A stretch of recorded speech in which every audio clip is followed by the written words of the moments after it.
Hello, everyone, and welcome to episode 68 of the Own the Moment podcast. My name is TJ Lasig. I'm one of the co-founders here at OTM, and we are back for another edition of the Owners Club Strategy Show. Producer Coop hit us with some fire there. My goodness, I was not expecting that.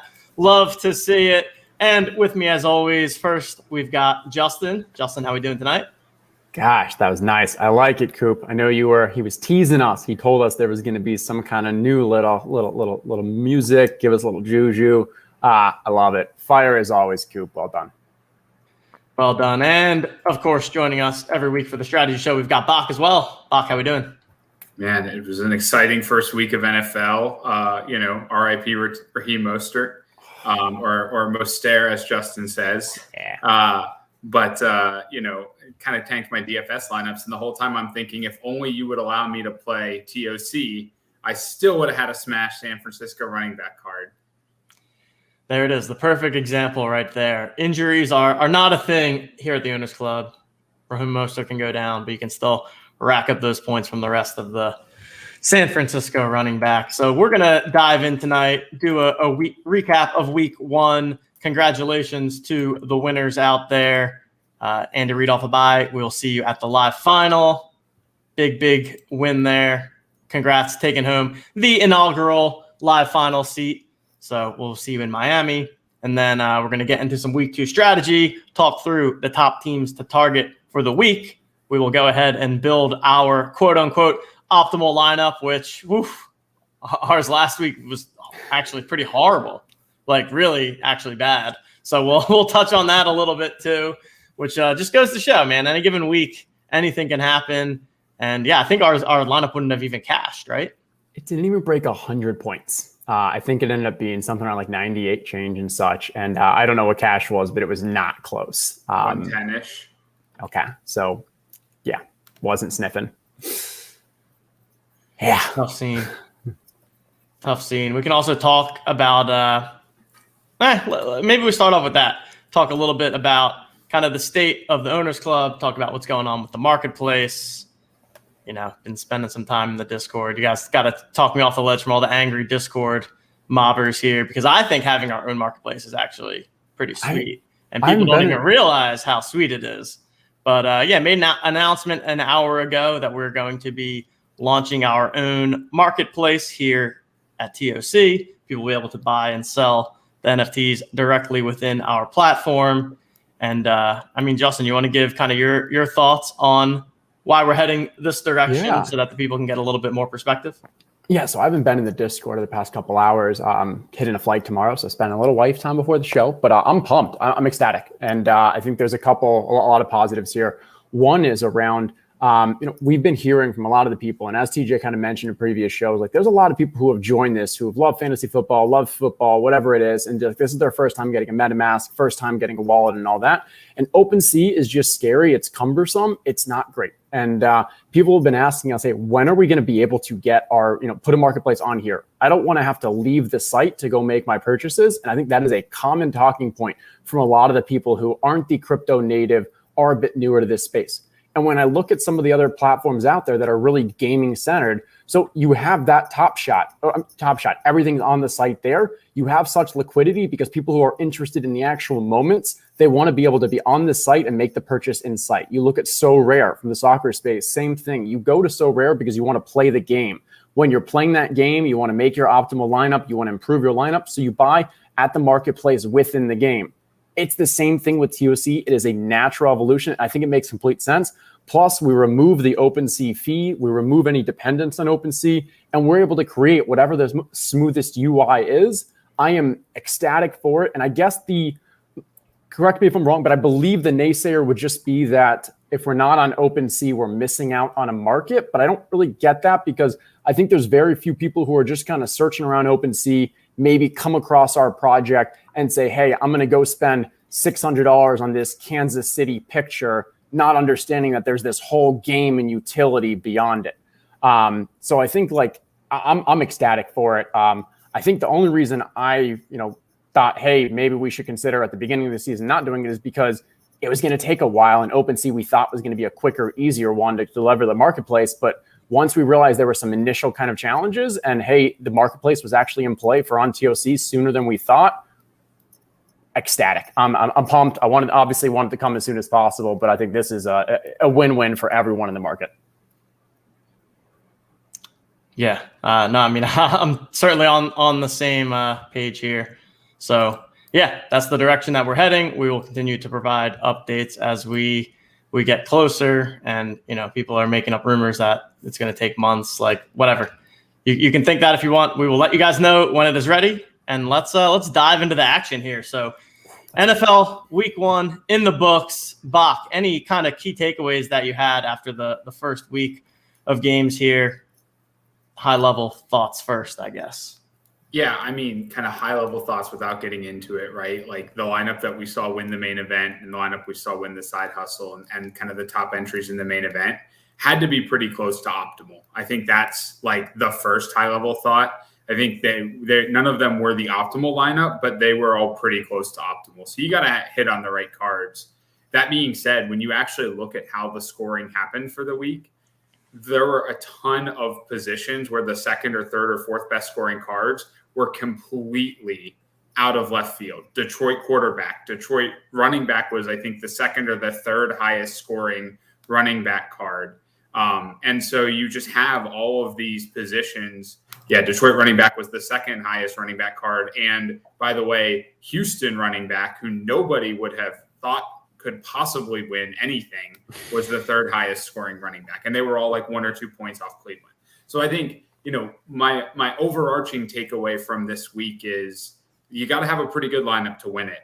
But because of the way that the Owners Club is structured, right, and because of the fact that you get points from all of the players at that position for the week, you are going to end up with some outcomes that are very different than you might see in the traditional fantasy or daily fantasy space.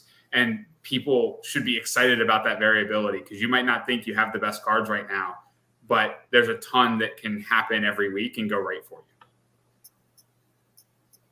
I like that. Yeah. I like that. For me, gosh, we know it's going to happen every year, but the injuries that just always come about, and then the lack of just being wrong in what we thought we were confident in. And so when you think about San Francisco wide receivers, we thought Ayuk was going to be, maybe they're like, hey, number one wide receiver, and he's buried in the depth chart, not even really starting. Odell Beckham, we thought was going to be very healthy. Now, not only did he miss week 1, he's not going to miss week 2 as well. And like, there's, when do we actually start seeing these players? And then obviously all the injuries that we saw. So the Raheem one was obviously horrible. The Jerry Jeudy one was horrible.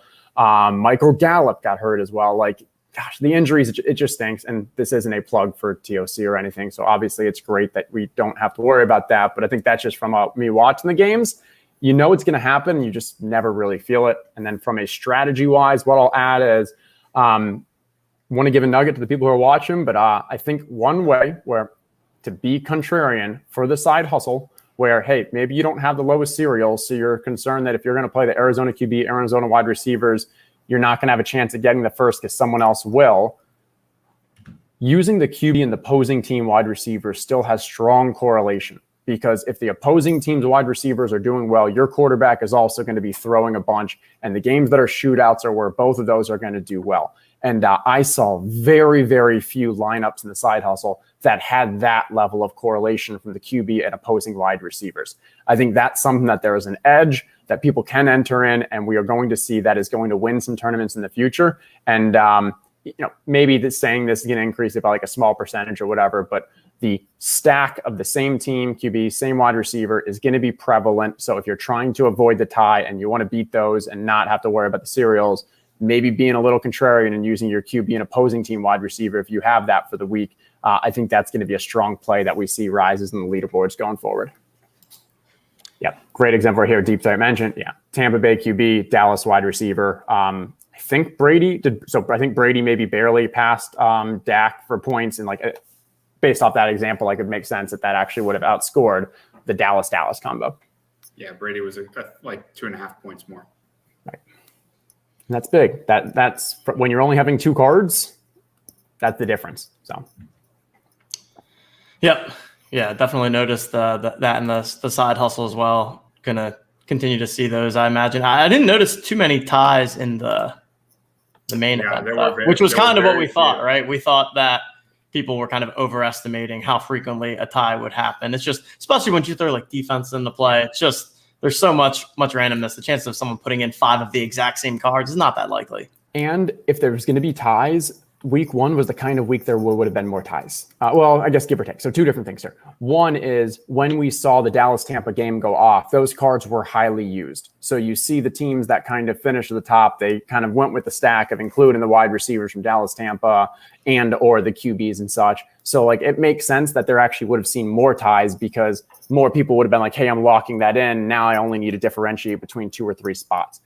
Maybe the other argument is as there are more cards, as the marketplace opens, people are going to be more easily able to stack. And then the stacks will then see more ties going forward. I don't know. I think it goes back and forth. But yeah, feel confident in the main event. There will be some ties, but it's not going to be that many. Side hustle, there will be. Get strategic. Figure out some ways if your cereals are high to avoid those ties. Yeah. One last comment I'll make is that I was watching the Monday night game and then also had our good friend, the judge, on stream. And when Latavius Murray scored the rushing touchdown, he was like, that's it. I'm only playing Own the Moment from now on. I can't stand these vultures. So shout out to the judge. He'll actually be joining us on our show next Monday.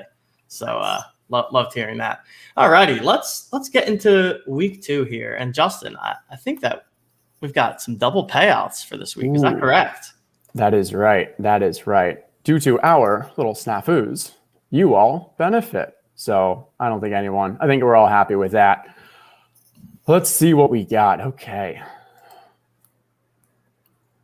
All right. So for the main event, as it says, we are doubling the payouts for this week. Now, what did we not do is we didn't just say, okay, every payout, every place, we're just doubling the prizes. Instead, what we did is we took this 300 that we normally pay out, brought it down to 500. So now significantly more people are going to be in the money from a cash perspective.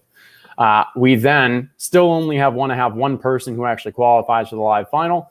But before, 2nd to 5th was getting 1,000. Now 2nd to 4th bumps up to 1,500. And you'll see if you compare against week 1, most of these kind of increased by about 50% to, I'd say 50 to 80% to round it out. But $80,000 in prizes for the main event. We are not releasing any new cards. The drop will not happen before week 2. So all those early adopters in these first 3 weeks, you got access to $150,000. I forgot. Yeah, $150,000 in those first 2 weeks with a smaller population.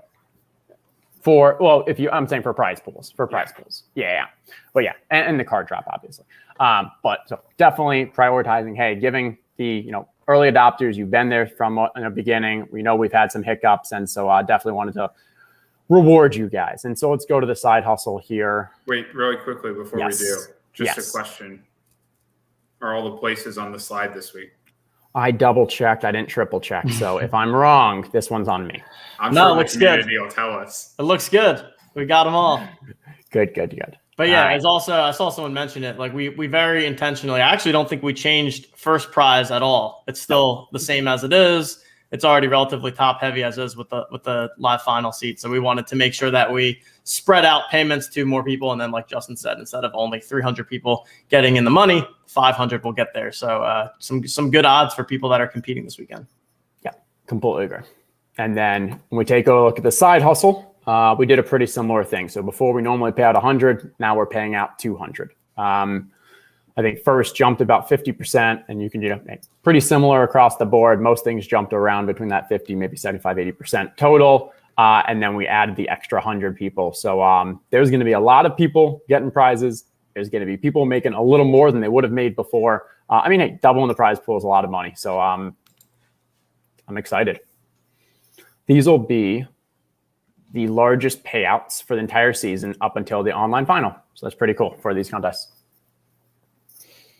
Make sure you get those lineups ready for this weekend. Alrighty. Now, since we've got double the prize pools, the people are going to want to know who they should select. So we are going to do our position by position breakdown here, giving you guys the 3 top teams to target, as well as a sleeper pick at each position. And then at the end, we're going to go ahead and build our optimal lineup. Hopefully we can do better than we did this past week. But hey, you never know. Let's go ahead. We're going to start off with the quarterback position.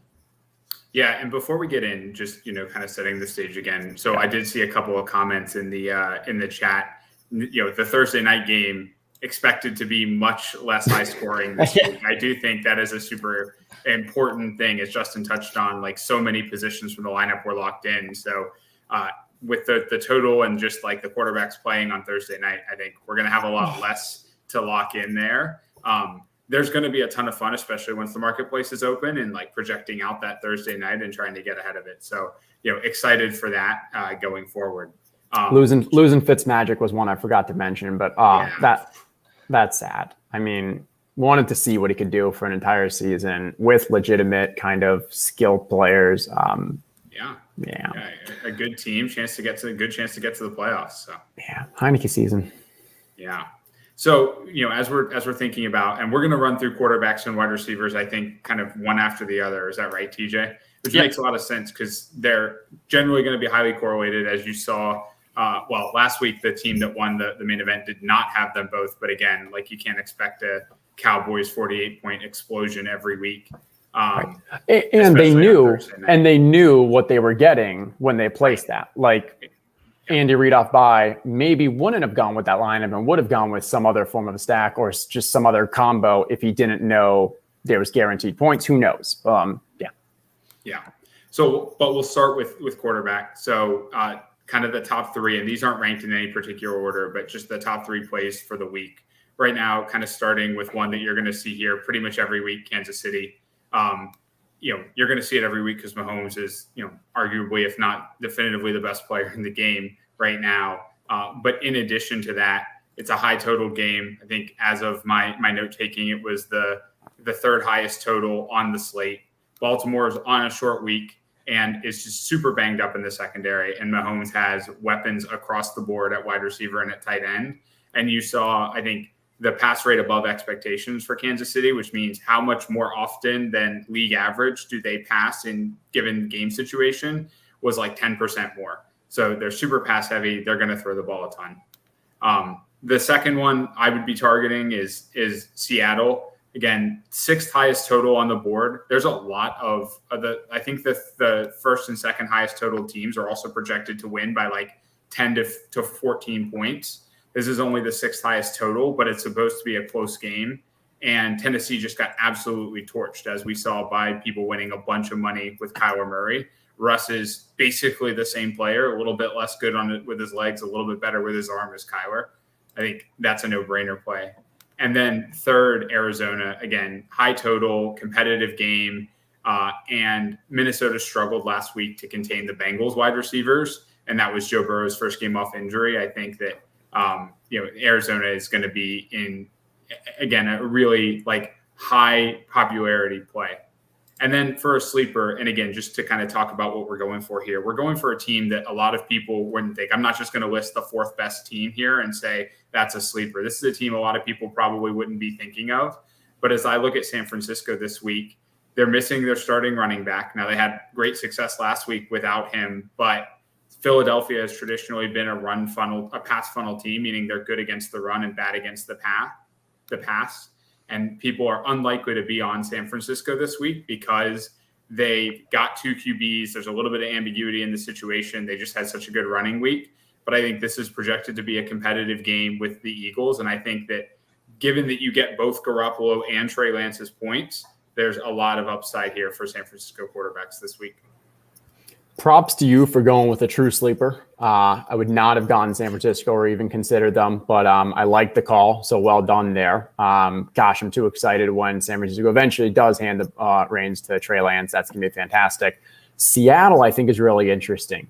I believe Russ only had 23 pass attempts last week, and on that had about 250 yards and 4 touchdowns. His efficiency is insane, and he just continues it year in, year out. In this game, I'm a little concerned that there's going to be games where they just don't need him to throw. And like 23 pass attempts is just not a lot, but his upside is, could be QB1 in the week. So I like the picks. And then last thing is Mahomes. I think on DFS, I probably have him as like my QB like 4 or something. But in this system, because it's 6 points for the passing touchdown, like he definitely rises to arguably number 1, definitely top 3. Yeah. Love it. Cool. Love it. So we'll jump over to wide receiver. And Justin said he wanted to debate one of these with me, but he hasn't told me which one. So I'm super excited about it. Although I can guess which one I think he would want to debate. So top 3, again, in no particular order, but I've got Kansas City for all the reasons that we just said for Mahomes. Now, I'm guessing this is the one Justin wants to debate a little bit because they obviously have a target hog at tight end in Travis Kelce. And the Kansas City wide receiver card did not do particularly well last week because Kelce did so well. But I think that was abnormal given, how much volume went to Tyreek and Travis Kelce and no one else. So I'm excited to I hope that's the one Justin wants to debate. I'm excited to debate it. The second one. Oh, sure. Yeah. Jump in. Okay. Yes, you're right. It was an outlier week for Kelce without a doubt. But on the other hand, it was also an outlier week for running backs, whereas running backs did absolutely nothing.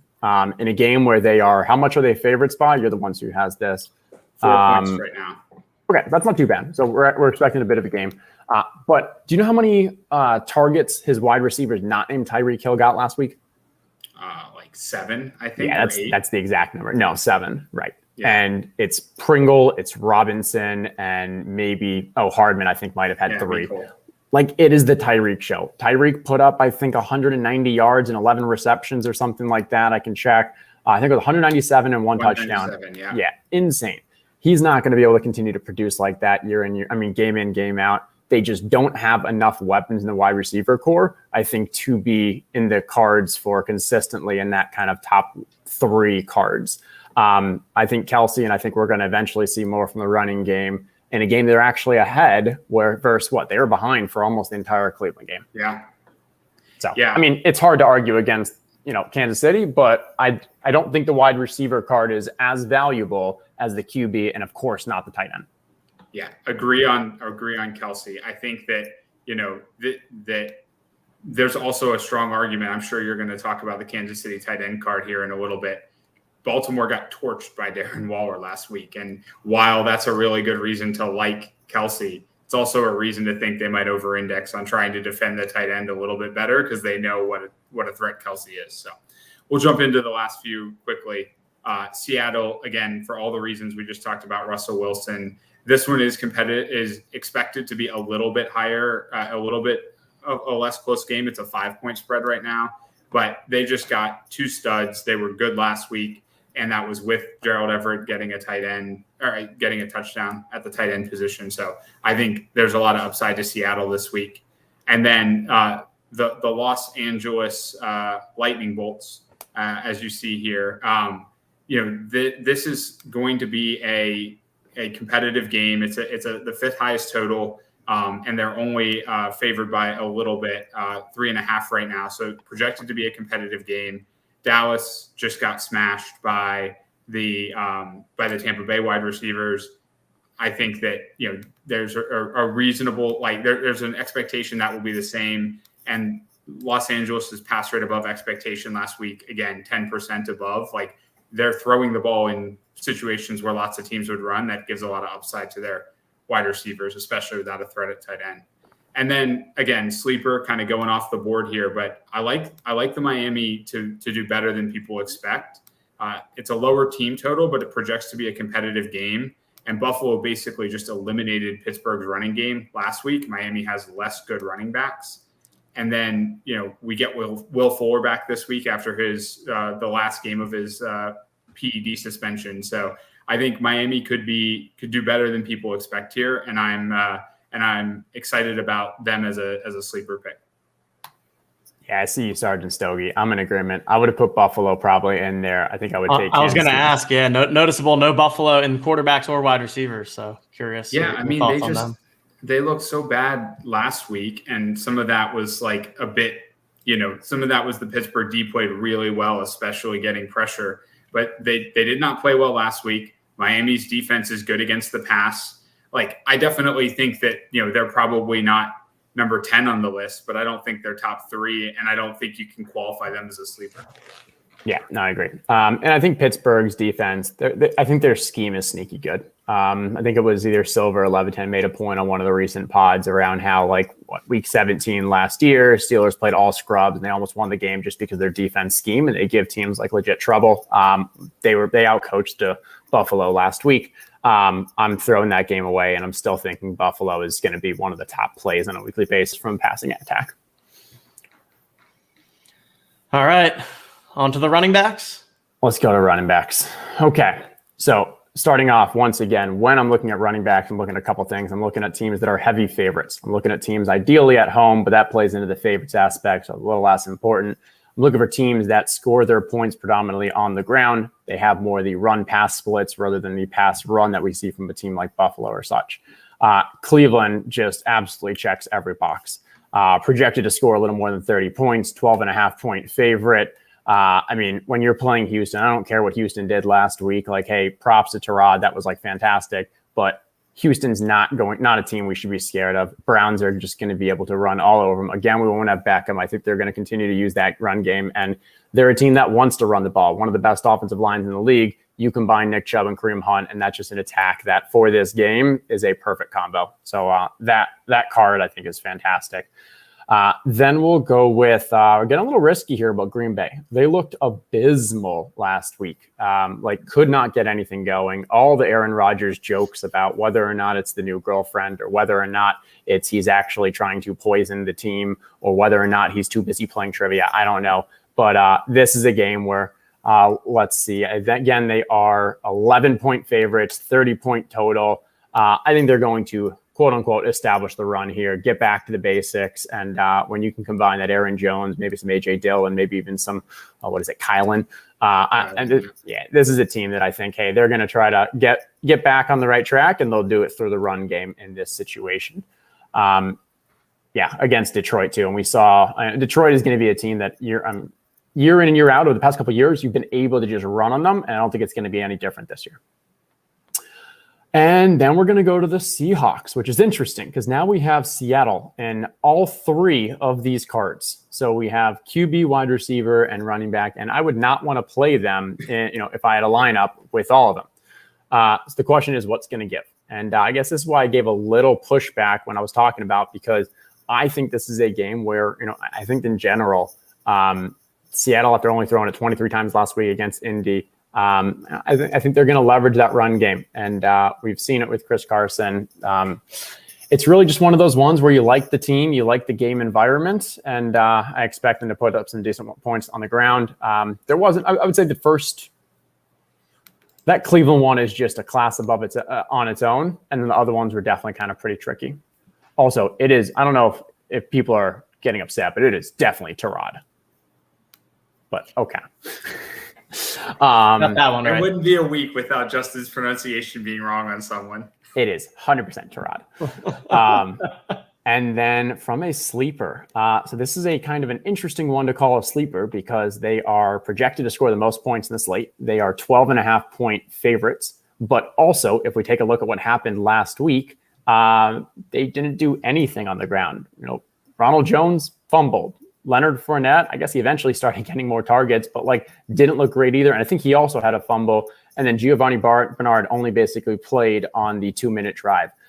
So for a team where we look at it and we're like, well, there's no run game. They don't want to run the game. They're so much more efficient in the air. I get it. That's why it's my sleeper, because at the end of the day, when you're a 12.5-point favorite, I think this could be one where we actually see Ronald Jones maybe. And they say Ronald Jones is going to be the starter again. I don't know. But I think you're going to see 30+, 35+ touches on the ground from this team this week. Good takes. Any rebuttals, Bach? What do you think about Justin's running back selections? Yeah, I think that the Green Bay one. So Cleveland's the no-brainer, right? The Green Bay one, they're going to go one of 2 ways. They're either going to put Rodgers in bubble wrap and they're going to hand the ball off a bunch of times and assume they can win that way, or you're going to get angry Aaron Rodgers and he's going to have an MVP game. I think that it's probably more likely the former, and if it's the former, then that's a great card. I I disagree with the Seattle one as a top 3 play. They're 5-point favorites, a big total. Absolutely could get a couple touchdowns out of the running back position. I just think that the way that they talked all offseason about let Russ cook, the way that they did that in week 1, pass rate over expectation, the way that Tennessee just got absolutely obliterated by Arizona through the air. I think that, I think that's the one, if I were going to push back, that I would disagree with. But, there's not, to Justin's point, a lot of hammer other running back takes this week. So, you're kind of grasping at straws. I think the one that I might be a little bit interested in that's not on there is Denver.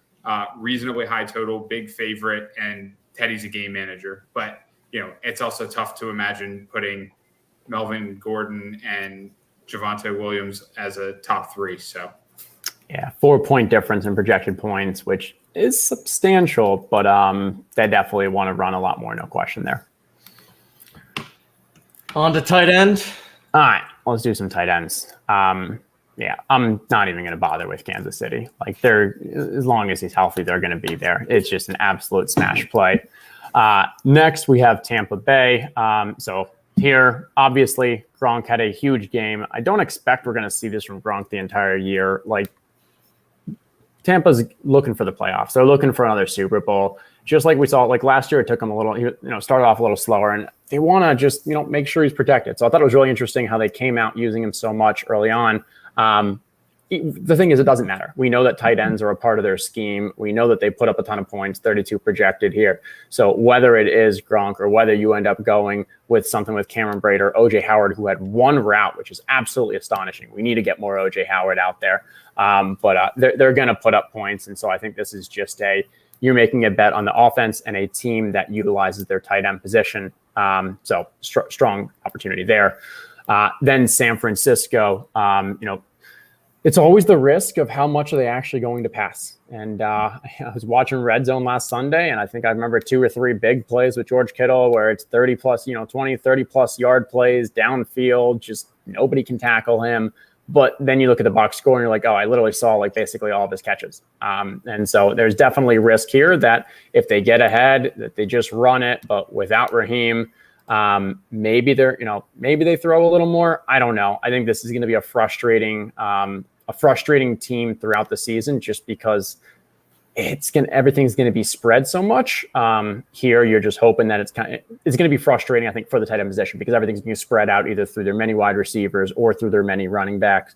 It's just a Shanahan kind of offense. It's always going to be like that. But for those big weeks, there will be weeks that you need the San Francisco tight end card to basically win. So. And I'll round it out with our sleeper here. And so we don't really think much about Austin Hooper, David Njoku, Harrison Bryant. But the combination is that, hey, you still don't have Odell Beckham. They want to, have a great team total here. They're, I guess what we were saying, 30.5 is their team total playing against Houston. And they use their tight ends. Njoku had a great game last week, and he still is a beast of a talent. Austin Hooper still is always going to get his catches and play a role in the end zone. So I think this is one where normally we're not thinking of Cleveland in the tight end department, but when they're expected to score so many points, it is a team I do want to keep an eye on. Yeah, conspicuously absent is Darren Waller and his 19 targets. Obviously, they've got a really tough matchup this week. And as you see in the chat, right, Waller would be an absolute stud if it was 0.5 or full PPR, but that's not how we're scoring it. So it definitely is tough to leave him off that list. But I think, given the game environment that they're going to be in, they'll be passing a bunch, but clearly Pittsburgh's going to be keying on that. Yeah, I mean, Pittsburgh's always been pretty locked down on tight ends just because of the way that they use their linebackers. And yeah, obviously we're not expecting Waller to get as many, he had 10 in the first half, finished with that 17 or so. Sure, even if he gets 10, 12, targets each week, that's still phenomenal usage for a tight end. But the problem is when the team's not putting up points, that's 10 or 12 targets, eight or so catches for maybe 70 yards. Those 7 points are, just not going to cut it if you're not putting up with touchdowns as well. Yeah. Then I saw a question about Saints about New Orleans tight end. So what are your guys' thoughts on the Juwan Johnson situation? I know that was a topic in the industry. Yeah, I mean, it was super interesting. Everyone had him as a wide receiver last week, and obviously, except for the Saints official depth chart, which is bizarre. But DraftKings and FanDuel and our stat provider all had him as a wide receiver last week. I know. And looking at DraftKings and at FanDuel, they've moved him over to tight end. We're anticipating that our stat provider will do the same next week. I definitely think that puts them in play, given the usage that he had last week. Certainly makes them a lot more attractive.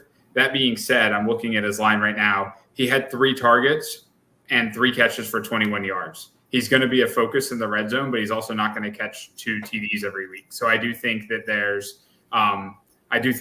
definitely a component for Juwan Johnson of his inclusion as a tight end. If that's what happens with our stat provider this week, we'll put them more into play. But he needs more usage to be consistently a top play. Yeah, agreed.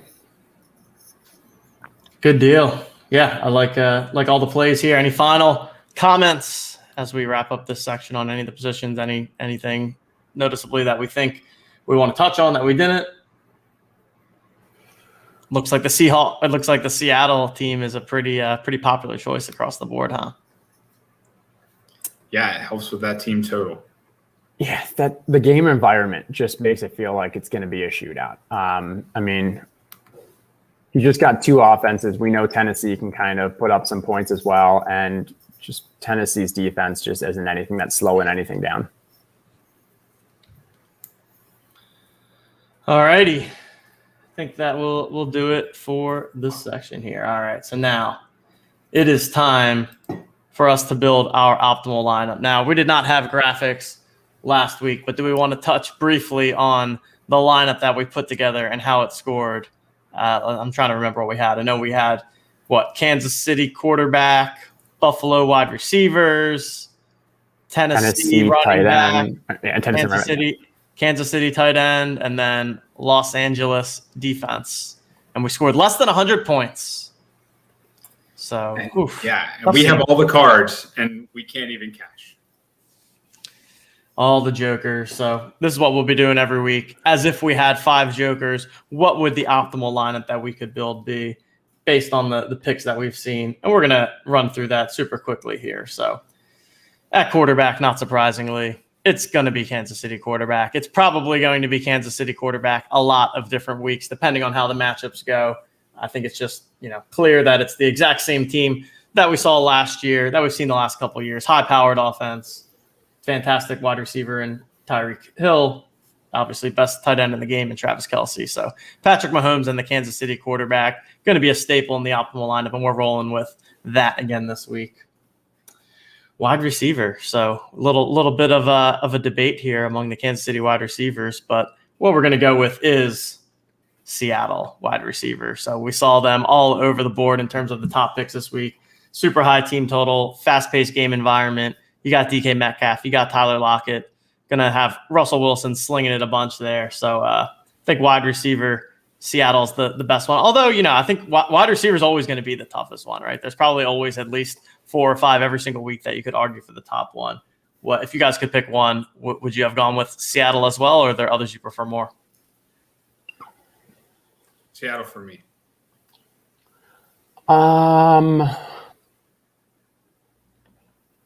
Yeah, it was a tough week. I really not positive. Maybe even Buffalo. I don't know. I like Seattle though. Running back, I think we're all in agreement that it's Cleveland, and I'm not even sure it's close this week. And Cleveland's one of the. I think we talked about this preseason, but I think we're going to see them to be one of the cards that benefits the most from the scoring format, just with the dual threat that they have. You get both Nick Chubb and Kareem Hunt. So Cleveland running back in that matchup this week. Loving them. Tight end, I mean, we don't even really need to talk much about tight end. We're just going to be jamming in that Kansas City tight end card. Pretty much if you have a Joker tight end card, it's a Kansas City card. And I don't think that there's a ton of analysis that needs to go in there. And then the final one from a defense, special teams perspective. Going with Denver.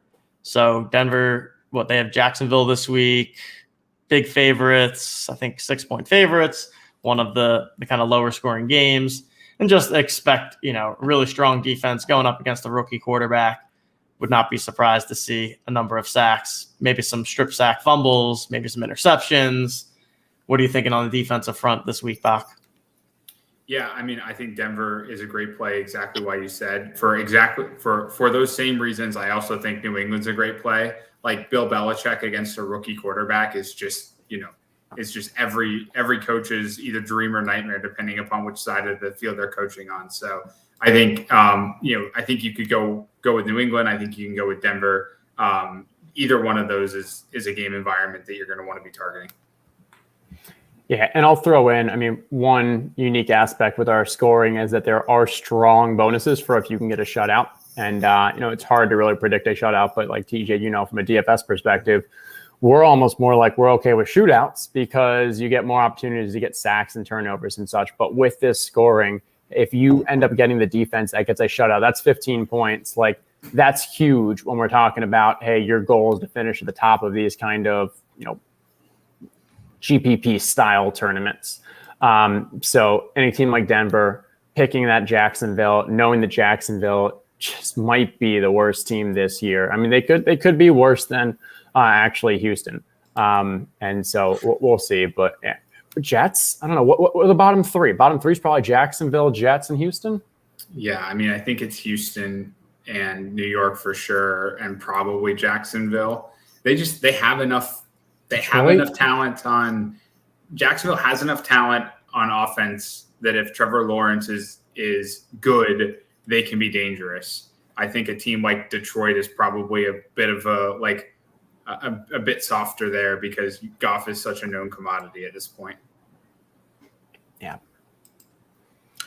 So there it is, the optimal lineup that we'll be scoring up this week. Maybe we can actually cash, especially with – double the prizes. We could win double the fake cash this week. Kansas City quarterback, Seattle wide receiver, Cleveland running back, Kansas City tight end, and the Denver defense going to be our lineup for the week. And we'll see how that does come Sunday. All right, gentlemen, any final thoughts to wrap up week 2 of the Owners Club? We still have a little game we got to play. We got to put in our parlay. Oh, we for sure do. Do. I just wanted to see if we want to wrap this up first. I got nothing else. I think this is good. Well done, Bach. I only disagreed with you on one really big thing. That's good. And you're obviously right. So just feedback for me from my boss. No. Kansas. I mean, so somebody in Discord actually today put up some spreadsheets that went through basic projections and such. And I think they had Kansas City at 16th or something. I think that's extreme, but it is just going to be an interesting one to watch.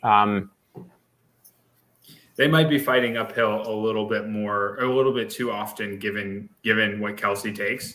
But on their spike weeks, they're going to spike ridiculously.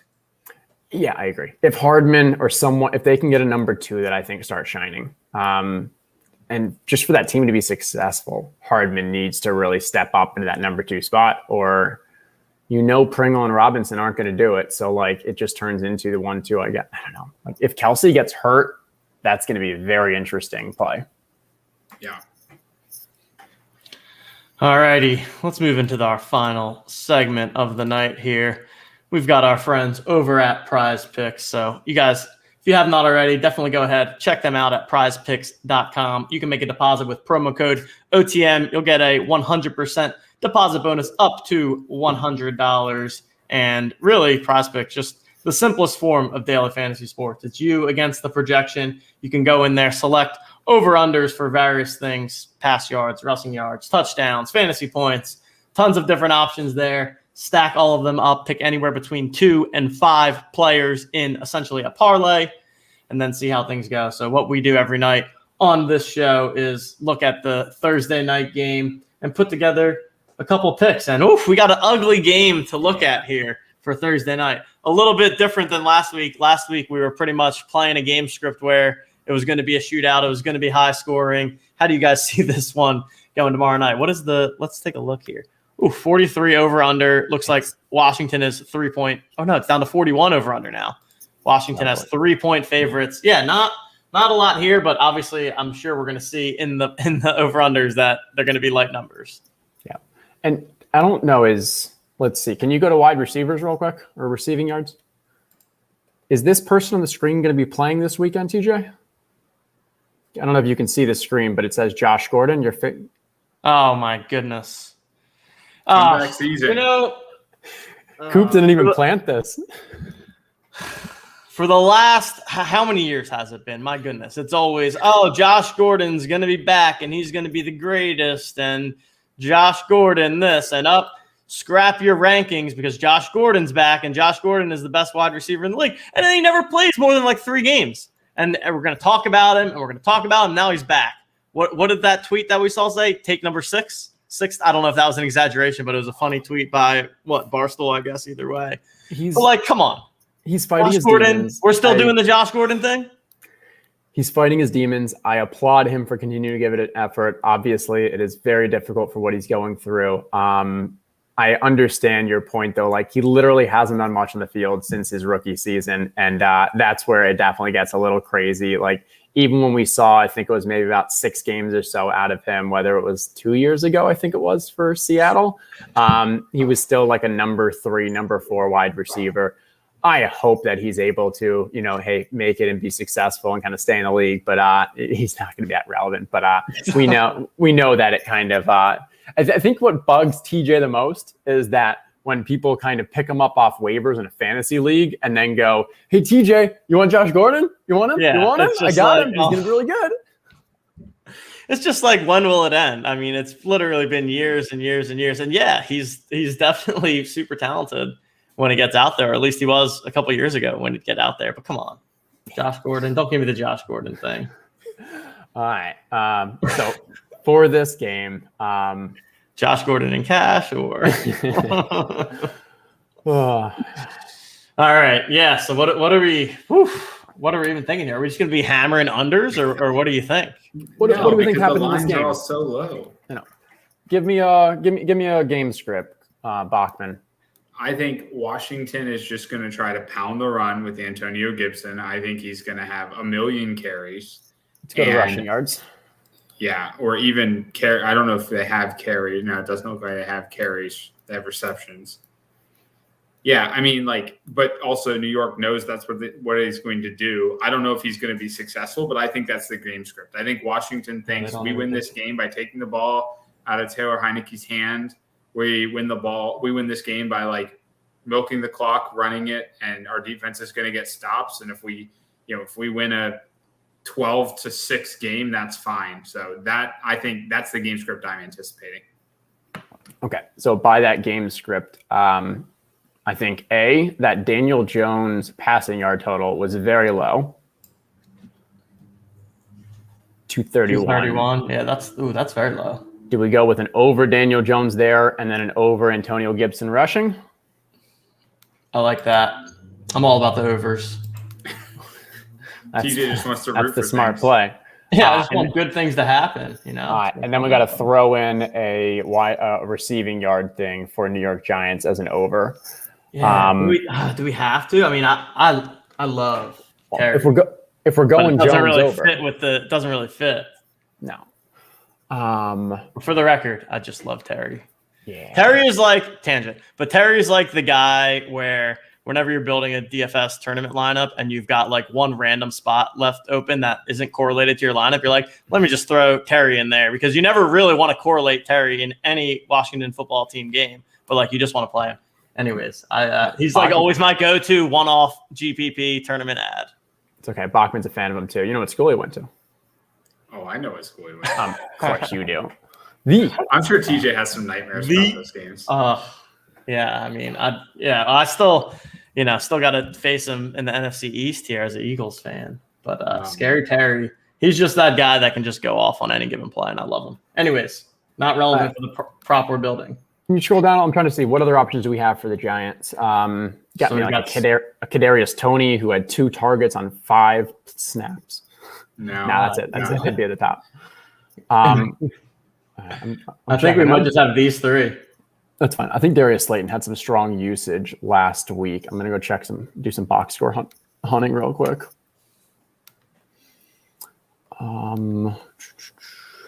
Slayton had 7 targets. He went 3 for 65. And then Galladay. The 3 of them still had the predominant usage. Evan Ingram is not going to play again. So I would just go with we don't know. And if we're taking Daniel Jones over, we go with Darius Slayton with the lowest amount there and take that over.